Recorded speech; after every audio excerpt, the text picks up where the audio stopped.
ये परम हर्ष का विषय है कि श्रीमद् भागवत की कथा यहाँ हो रही है। कथा के विषय में स्वयं श्रीमद् भागवत में बड़ी भारी भूरी प्रशंसा कथा की है। भागवत कथा कोई सामान्य कथा नहीं है। भागवत के महात्म्य को तो आपने सुना, पर भागवत की कथा का क्या महात्म्य है? भागवत के महात्म्य में और भागवत की कथा के महात्म्य में कितना अंतर है, इसका बोध सबसे पहले करना चाहिए, क्योंकि कथा जो है वो कथा मूल है। स्वयं गोपी गीत में जिन गोपियों की प्रेम गाथा को अपने सुन रहे हैं, गा रहे हैं, उन्होंने कहा है, क्या कहा है? भगवान के लिए कहा है, तव कथामृतम तप्त जीवनम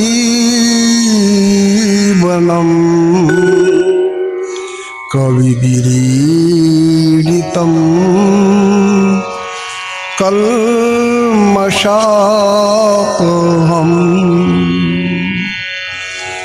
श्रवणमंगलम् श्रीमदाततं भुवि गृह्णन्ति ते भूरिदा जना। कथा की कितनी विशेषताएं बताई गई है? कथा की 5 विशेषता जो है वो कथा की 5 विशेषता बताई गई है। सबसे पहली तो क्या बात बताई? तब कथामृतम, भगवान की कथा और अमृत, अगर दोनों की तुलना करें तो कौन श्रेष्ठ है? तो कहते हैं सीधी सी बात है, कथा रूपी अमृत श्रेष्ठ है। प्रश्न आता है क्यों कथा रूपी अमृत श्रेष्ठ है? उस अमृत को पीने से, देवताओं के अमृत के पीने से फिर व्यक्ति मरता नहीं, तो फिर कथा रूपी अमृत कितनी क्या महत्ता है? तो कहते हैं कि वह अमृत तो केवल मात्र एक कार्य को ही करता है, केवल आपकी मृत्यु जो है उस मृत्यु को रोक सकता है, परंतु केवल मृत्यु को रोक देना भी जाकर के अमर बन जाना, उसमें भी देवता कहते हैं हम दुखी हैं। तेरे आजाद बंदों की ना ये दुनिया न वो दुनिया, यहाँ जीने की पाबंदी और वहां मरने की पाबंदी। इसलिए जो आगे की बात है वह कथा करती है। खुद ही को कर बुलंद इतना कि हर तदबीर के आगे, और खुदा बंदे से खुद पूछे बता तेरी रजा क्या है। मैंने कथा वह बिंदु है जो जाकर के व्यक्ति को नर से नारायण बनाता है, ब्रह्म से संबंध स्थापित करवाता है। वह कथा केवल मात्र एक व्यक्ति को अमृतत्व देती है।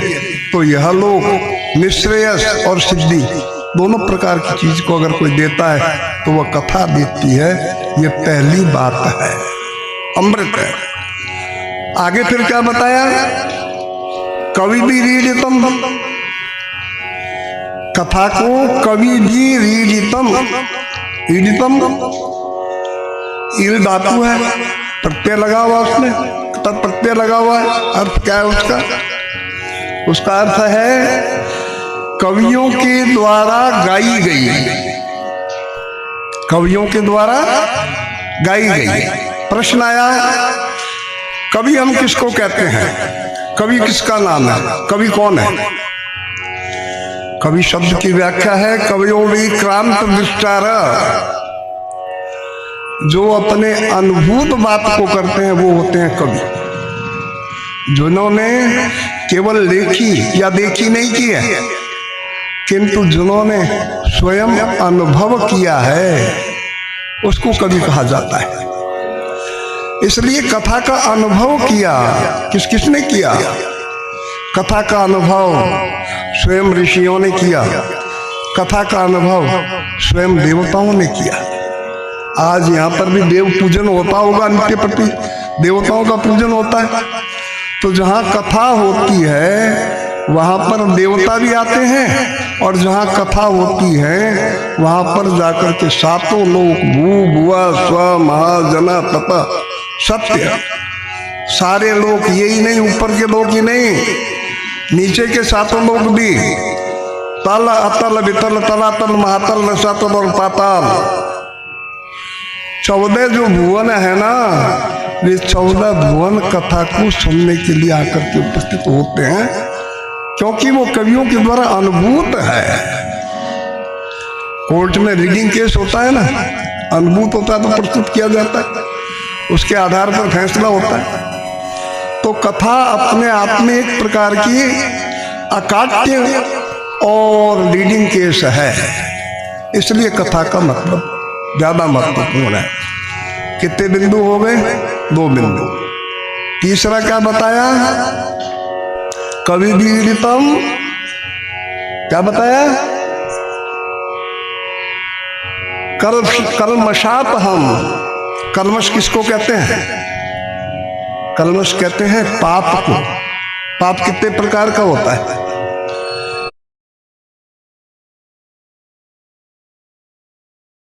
पाप भी जाकर के 3 प्रकार का होता है। व्यक्ति ऊपर से मीठा बोल रहे हैं, हाँ कर ले, और भीतर अगर मन में भेद हो तो ताप है, पाप है, क्रूर है।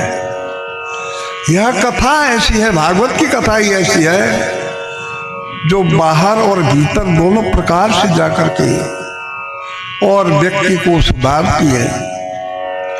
आगे फिर क्या बताया? चौथी जो चीज कही, श्रवण मंगलम।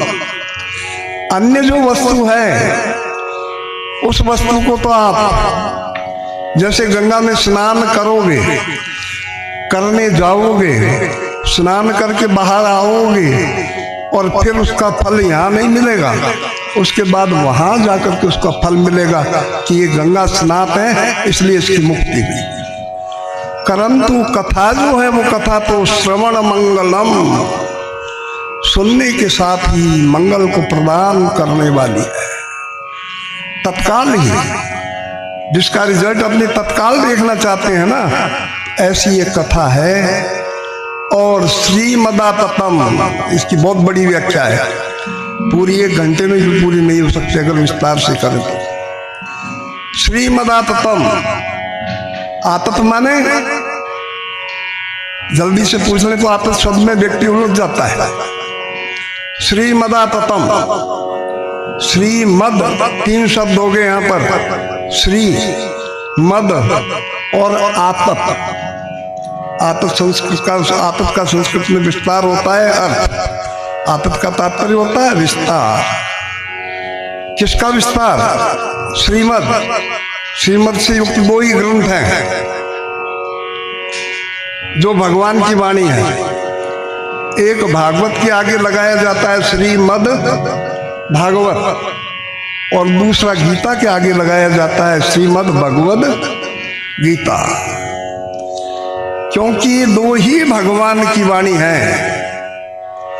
तो कहने का तात्पर्य है कथा वह विस्तार है जो भगवान के मुखारविंद से निकली हुई वाणी का, और विस्तार जो है उस विस्तार को जाकर के करती है। ये सबसे बड़ा अर्थ है। माने कथा वह जाकर के अमृत है जिस अमृत का विस्तार भगवान के मुखारविंद से हुआ है।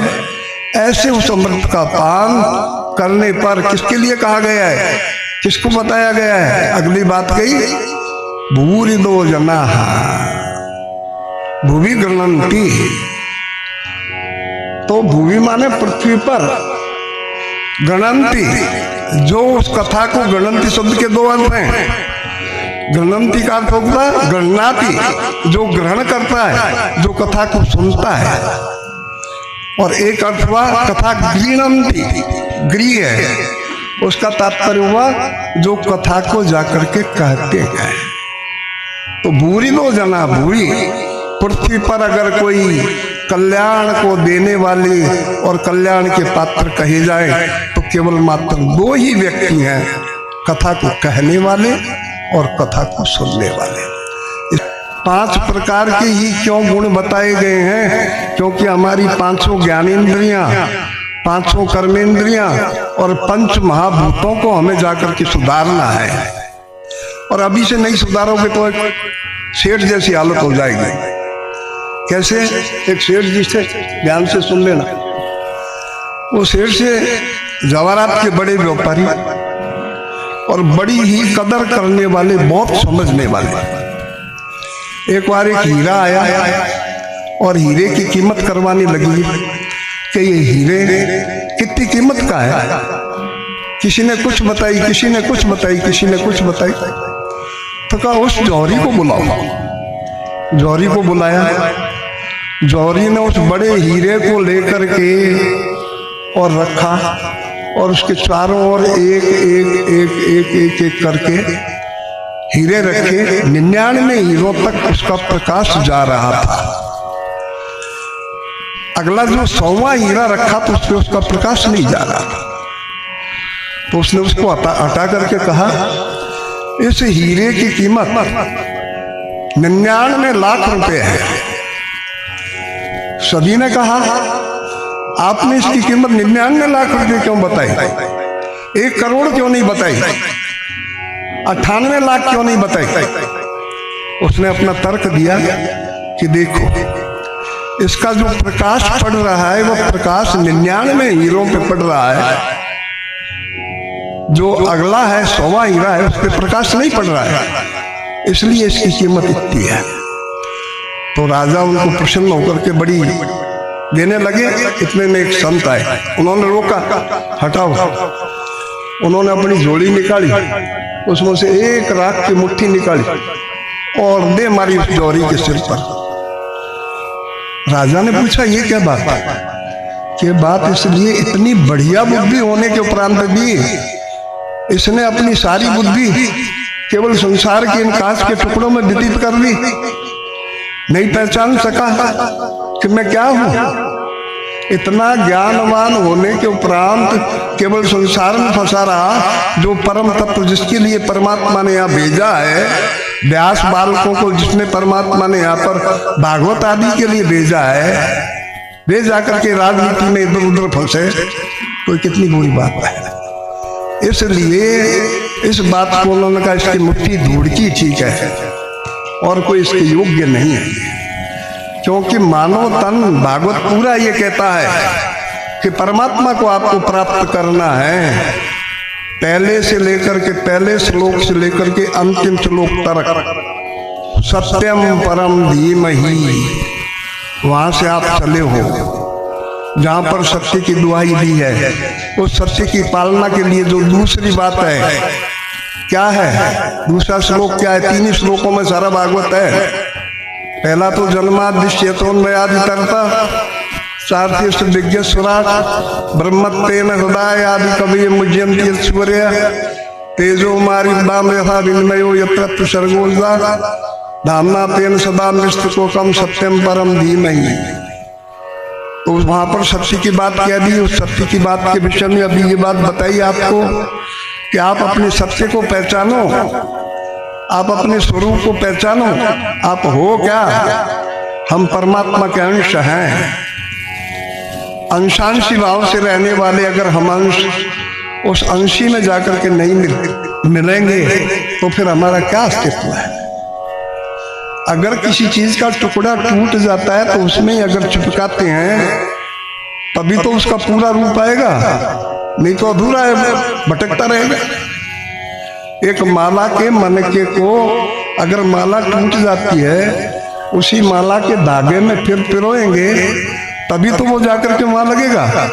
उसको अलग पड़ा रहने देंगे तो माला का कोई अस्तित्व नहीं। ठीक उसी प्रकार से व्यास बालक होकर के व्यास बालकत्व को पहचानते हुए और अपनी भागवत कथा में रुचि लेकर के उसमें निरंतर ज्ञान अर्जन करो, लेखन कार्य करो, पढ़ाई आगे और करो। ये और आपके लिए प्रेरणा देते हुए लिखने के कार्य को करो। ये पहली बात। दूसरा धर्म, धर्म प्रोजित कहते परमा। भागवत क्या है? उसमें एक ही बात बताई है, कहता वो नहीं, कपट नहीं। कपट से दूर हो जाओ। अगर कपट है तो भागवत का कोई मतलब नहीं। फिर भागवत पाठी का क्या मतलब है? फिर व्यासत्व का क्या मतलब है? दूसरी जो बात है उसमें कह तो वो त्राय है। सभी जानते हैं चांगदेव का उदाहरण। चांगदेव के मन में ईर्षा थी, हमेशा ईर्षा। संत ज्ञानेश्वर जो थे उनके प्रति छोटी सी उनकी अवस्था, उनके प्रति उनके ज्ञान जब फैला तो उनके ज्ञान को देख करके वो सहन नहीं कर पाए। तो चांगदेव ने कहा ये बड़ा प्रसिद्ध हो रहा है, अब इसको क्या लिखूं? पत्र में लिखूं, आदर लेकर के लिखूं तो मेरे से बहुत छोटा है उम्र में और अभी मेरे से ज्ञान में बड़ा है, पर मैं लिखने को मेरी हार हो जाएगी। उन्होंने क्या किया, एक सादा कागज लेकर के और भेज दिया ज्ञानेश्वर के पास। ज्ञानेश्वर जी ने उस पत्र को लिया और मुक्ताबाई को दे दिया। मुक्ताबाई ने उस पत्र को कोरा देखा तो कहा, अरे चांगदेव, 1400 वर्ष की उम्र ले ली, 1400 वर्ष योग के कारण, परंतु तू तो अभी कोरा का कोरा ही रहा। इतने समय में भी तेरे में अकल अभी तक आई नहीं, कोरा कागज भेजा है तो तू तो कोरा का कोरा ही रह गया, कभी तू भरा नहीं जा सकता। चांगदेव को और आया अभिमान। उसने क्या किया, एक शेर को और सवारी बनाया और उस पर बैठ करके वहां पर आया। जो वहां बैठ करके आया, ज्ञानदेव तो अपने केवल न किसी से ज्यादा मेल जोल, वो तो अपने केवल मात्र एकमात्र और केवल क्या करते थे कि परमात्मा की आराधना को करते थे। ज्ञानेश्वरी टीका लिखी उन्होंने, तो उन्होंने क्या किया, ज्ञानदेव ने तो अपनी जो एक शिला थी उस शिला के ऊपर प्रार्थना की, हे परमात्मा आप जानो। वो शिला चल पड़ी। जब वह शिला जाकर के चल पड़ी तब चांगदेव को कहीं अकल आई, अरे मैं तो एक सजीव को लेकर के आया हूं, शेर को लेकर के आया हूं और ये तो एक शिला को चला करके ले आया, ये मेरे से ज्यादा ज्ञानी है। तब उसका अभिमान टूटा। तो भागवत तो अपने पहला लक्षण बताता है क्या, कि धर्म प्रयोजित कैतवोत्र परमो निर्मत्सराणाम सता। इसलिए भागवत सुनने वालों को, भागवत पढ़ने वालों को अभिमान छोड़ करके निरभिमान हो करके और कार्य को करना चाहिए। दूसरी बात, मतलब वेद का बीज बताया पहले भागवत को, क्योंकि गायत्री मंत्र जो है उसमें वेद का बीज, और उसका वृक्ष बता दिया कैतवता रहित, और उसका फल आखिर है निगम कल्पतरोर गलितम फलम सुखमुखादमृत द्रव संयुक्तम पिबत भागवतम रसमालयम मूरौ रचिका भूमि बाबा। इसको भागवत के फल को कब कब पीना है, लबालब रस से युक्त फल है ये, इसमें गुठली भी नहीं है। तो रसमालयम इस शब्द के दो अर्थ हैं। सीधा सा अर्थ है रस से भरा हुआ जो उसको पीजिए, दूसरा अर्थ है जो रस से भरा हुआ है, ऐसे आ प्लस लयम, लय माने मृत्यु, आ माने तक, मृत्यु तक इसका आप पान कीजिए। जब तक आपकी मृत्यु नहीं होती है, इसमें अजराम और प्राज्ञ विद्याम अर्थम चिंतिए। दो कामों में हमेशा अपने आप को जवान समझो। कौन से दो कामों में? एक तो विद्या पढ़ने में हमेशा ये समझो, अभी तक तो मैं तो विद्यार्थी हूँ, मैंने तो अपने जीवन में 84 वर्ष में यही अपना रखा है, अभी तक भी अध्ययन करता हूँ, लिखता हूँ, पढ़ता हूँ। तो एक तो विद्या के मामले में मेरे गुरुदेव भी डॉक्टर ब्रजनारायण जी पुरोहित, मेरे मामा जी, उम्र भर अंतिम क्षण तक लेखनी उनकी चलती रही। तो यही शब्द वो सिखा करके गए हैं, गुरु परंपरा से मैंने सीखा, और मैं अपनी गुरु परंपरा से आप लोगों को भी सबको कह रहा हूँ कि एक तो अपने आप को अजल और अमर समझ करके विद्या को पढ़ने चलो। विद्या का तात्पर्य कोई किताबी ज्ञान नहीं है, विद्या का तात्पर्य गीता है, रामायण है, अपनी भारतीय संस्कृति है, धर्म संबंधी जो भी ग्रंथ है, एक बात। और अर्थम, कमाई के विषय में भी ऐसा मत सोचो कि बैठ जाओ और बैठ करके बिल्कुल कि नहीं अब तो हमने इतना कमा लिया, 65 वर्ष रिटायरमेंट आ गया। अगर आपके हाथ पैर चलते हो तो कमाई को जितनी परमात्मा अगर करवाता है तो उसको कीजिए। विद्याम अर्थम चिंतिए, परंतु एक बात को याद हमेशा रखो साथ में, मेरी मृत्यु होनी है, मृत्यु मेरे सिर पर घूम रही है। इस बात को कभी भी मत भूलिए। अरे फूलता हर फूल है और झूमती हर डाल है। आज सब कुछ है मगर कल कहाँ वो बात है। काल सब पर घूमता और सबके ऊपर घात है। अजी 4 दिन की चांदनी तो फिर अंधेरी रात है। हवा ही ने खिलाए गुल, हवा ही ने खिलाए गुल, हवा ही फिर मिटाती है। और जमी जिसने किए पैदा वही फिर हमको खाती है। जिस जमी में माँ करके उत्पन्न होते हैं उसी में हमें मर जाना है, मृत्यु हो जानी, मिट्टी बन जानी है। इस बात को भी याद रखना है और उन बातों को भी याद रखना है, क्योंकि अभी कथा के अध्याय है। अन्यथा मेरा विचार था कि मैं आपको पूरे भागवत के जो इसमें प्रतीक योजना है, सिंबोलिज्म है, अंग्रेजी में जिसको अपने कहते हैं सिंबोलिज्म ऑन आवर बॉडीज, उन सब का विश्लेषण करता। पर क्योंकि अभी दशम में ही चल रहे हैं महाराज, तो कथा पूरी होनी बहुत आवश्यक है, उनको पूरा करेंगे। इसलिए पुनः एक बार यह कह करके वाणी को विश्राम देता हूँ कि ऐसे भागवत को ब्राह्मण को कितनी बार करना चाहिए। ब्राह्मण के लिए वैसे तो उम्र भर बताई, परंतु कम से कम ऐसा जो प्रयोजन है, ऐसा जो कार्य है, वो 3 बार करना चाहिए जीवन में। याद रखें, 3 बार जीवन में करना चाहिए। 3 बार न कर सके 1 बार करें, 1 बार करने के बाद में 2 बार खुद अपने घर में बैठ करके और अपना पारायण निश्चित करें।